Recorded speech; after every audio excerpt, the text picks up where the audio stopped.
मेरे channel end of creation में आप सभी का स्वागत है। पुनर्जन्म, जब भी ये शब्द सुनने को मिलता है तो आध्यात्मिक लोगों के लिए बात सच होती है। वे लोग इसे वास्तविक मानते हैं। वहीं जो व्यक्ति अध्यात्म से जुड़ा नहीं होता है वे लोग इसे झूठ मानते हैं। दरअसल ये दोनों तरह के लोगों की मान्यता गलत है। देखिए, होता यूँ है कि पहले से चलती आ रही मान्यता आध्यात्मिक थी, जो सही था, लेकिन पूरी बातों को हमारे सामने नहीं रखा गया। कुछ ही बातों को हमारे सामने रखा गया, जिसके परिणाम स्वरूप जन्म हुए वैज्ञानिक मान्यता इसे तर्क के आधार पर देखती है, जिनके अनुसार ये सही नहीं दिखती और इसे गलत मान लिया जाता है। इस उदाहरण के जरिए आप इसे और ज्यादा बेहतर तरीके से समझ पाएंगे। देखिए, जितने भी जीव हैं इस संसार में, उन सभी में आपको सभी तत्व मिल जाएंगे, केवल रेडियो एक्टिव तत्वों को छोड़कर, जैसे आयरन, कॉपर, चांदी, सोना, कैल्शियम, ऑक्सीजन, कार्बन इत्यादि। यानी इन्हीं तत्वों के सही क्रम में व्यवस्थित होने के कारण हम जीवित रहते हैं। लेकिन मर जाने के बाद जीवों के दो क्रिया ही हो सकती है, या तो वे जलाए जाएंगे या दफनाए जाएंगे। अगर जलाया जाता है तो सभी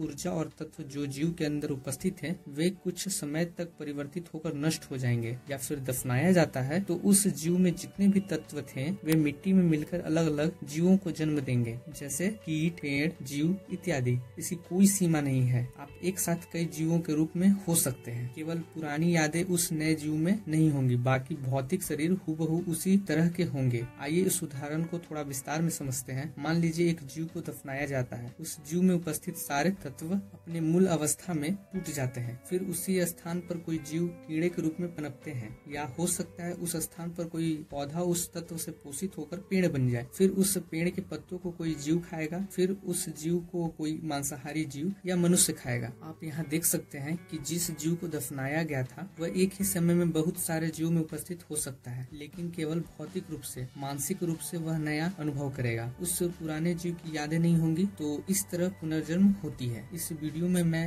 एक टॉपिक जोड़ना चाहूंगा। अभी 21वीं सदी चल रहा है। इस सदी के एक व्यक्ति हुए जो काफी चर्चित हैं अपने ज्ञान की वजह से, जो सतगुरु के नाम से जाने जाते हैं। वो आध्यात्मिक और वैज्ञानिक दोनों तरह के मान्यताओं को मानते हैं। देखिए, हर किसी व्यक्ति का अपने जीवन में कुछ न कुछ लक्ष्य होता है। इनका लक्ष्य है सेव सॉइल, यानी मिट्टी बचाओ। इनका मानना है कि अगर मिट्टी प्रदूषित होगी तो सभी जीवों पर इसका बुरा प्रभाव पड़ेगा, जैसे अनाज की कमी, विभिन्न प्रकार की बीमारियों का उत्पन्न होना, लगभग पूरे इकोसिस्टम पर इसका कुप्रभाव पड़ेगा। और काफी ज्यादा इनको पसंद करने वाले लोग होने के कारण इनकी बातों को माना जाता है। आपको लग रहा होगा कि ये तो अच्छी बात है, लेकिन मेरा मानना है कि इन्हें भी संसार के द्वारा प्रक्रिया में शामिल किया गया है। तो आप मेरे पिछले वीडियो को देखकर समझ ही चुके होंगे कि संसार क्या करना चाह रहा है। चाहे आप ज्ञानी हो या अज्ञानी, संसार आपको इस्तेमाल करेगा। आप सोच रहे होंगे कि कैसे। तो होता यूँ है कि अगर मिट्टी शुद्ध होगी तो ऊर्जा का परिवर्तन जल्दी होगा, अन्यथा मिट्टी दूषित होगी तो ऊर्जा ज्यादा समय तक परिवर्तित होती रहेगी और जल्दी खत्म